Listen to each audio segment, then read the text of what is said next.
Hey, what's up, VC? It's Steve again, Harmless Rebel. This is a response to Corey's 400 subs contest. First and foremost, congratulations, Corey.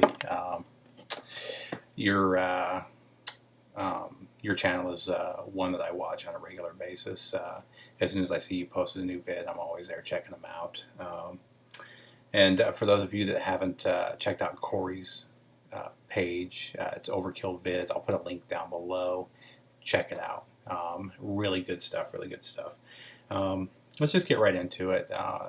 The point of his contest is to show some good albums, some good music that's coming up on an anniversary in 2014. I did kind of try to do a pretty eclectic mix. You know, I didn't want to do all rock and roll or all metal or all punk, or so I tried to mix it up a little bit. So let's go ahead and get started with 1974. Um, these are albums that are having their 30th anniversary this year. Actually, I think I just did one from 74, and then I did a few from 79. So this year, celebrating its 30th anniversary, is Autobahn from Kraftwerk. This is actually my favorite Kraftwerk album. I picked this one up about 6-8 months ago. It's actually a stamped promo, but definitely worth checking out if you're into any kind of electronic music or synth music. Kraftwerk is where it's at. So Kraftwerk Autobahn 1974. Then we're going to move into a little bit of hard rock. A couple of these are seminal hard rock albums. First up is Highway to Hell, 1979, 25 years. I love this album. I loved Bon Scott. I think this is by far AC/DC's best work. I love everything that they've put out. Even their last couple albums I've really enjoyed. Nothing has really topped Highway to Hell, though. So 25 years. Next up, again, 1979, 25 years, we got Van Halen 2. I don't think I need to say much about this. It's just loaded with hits.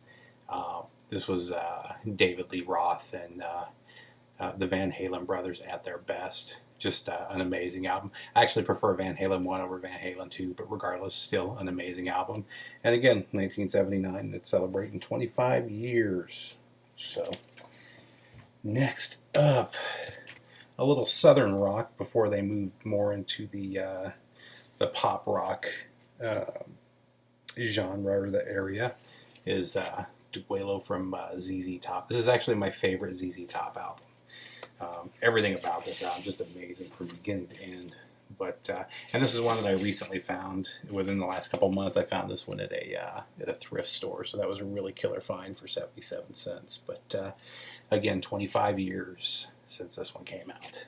So and then probably the most important album, and definitely the biggest album from 1979, in my opinion, and one that I'm sure a couple of people have shown, is The Wall. You know, I don't think that much needs to be said about this. Beginning to end, this album is amazing, or these albums are amazing. My favorite song on here being Comfortably Numb, but just probably the best album, 1979. So again, 25 years.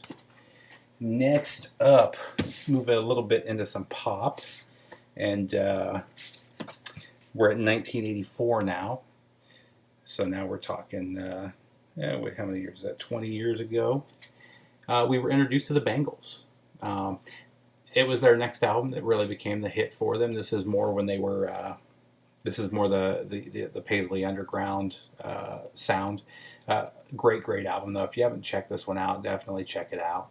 But this is the first Bangles album, All Over the Place.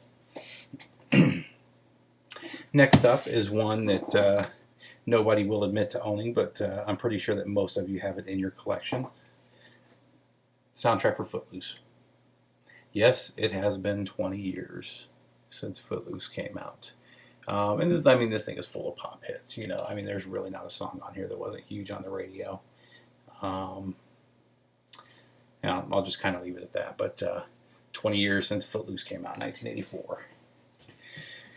Next up, one of probably my favorite from this band, but again in 1984, we got Out of the Cellar from Rat. Just a great hair metal album. Just a great album, metal album in general. But and like I said, I think this was their best work. But another one from 1984. And then we'll go back to the pop. Who can forget Wham? Make It Big. I mean, this was their biggest hit. You know, Wake Me Up Before You Go Go, Freedom. You could not avoid this in 1984, 1985. It was all over the radio. I wasn't a huge fan of Wham. There's a couple songs, the songs I listed. Freedom is a great song. Wake Me Up Before You Go Go. Actually, Careless Whisper. Most of this album I kind of like, but I became a big fan of George Michael's when he went solo and liked his first 3 or 4 solo albums. And I found this one again at a pawn shop, so I picked it up, you know. And this was the last one. I was going to do some from 99, but I just didn't see anything, and I didn't want to go through 1,000 albums trying to find. Nothing was coming to mind. But from 1994 and celebrating. Did I just do all of those wrong? I think I just did every single one of those wrong, didn't I? So all the ones from 84, yeah. I was saying 20 years it's been. Man. Yeah. So this was 20 years ago. Excuse me. Those were from 25, 30, 35, and 40 years ago. So anyway, now that I've made a fool out of myself, this is the last one. This is the Diary from Scarface. This is from 2004. I'm sorry, from 1994. I think this was one of the best hip-hop albums of 94, which is saying a lot because the early to mid-90s hip-hop is some of the best stuff. I think is the best era for hip-hop thus far. It's when it was about the music and the lyrics. It's kind of gotten away from that as of late. But so you got Scarface celebrating its 20 year. So forget what I said. Everything from 1984 is celebrating 30 years, and then for what was the first one that I showed? Kraftwerk is celebrating 40 years. So again. Corey, I love the videos that you put out. Keep them coming, and we'll keep watching and eating them up. Other than that, take care, VC, and I'll talk to you soon.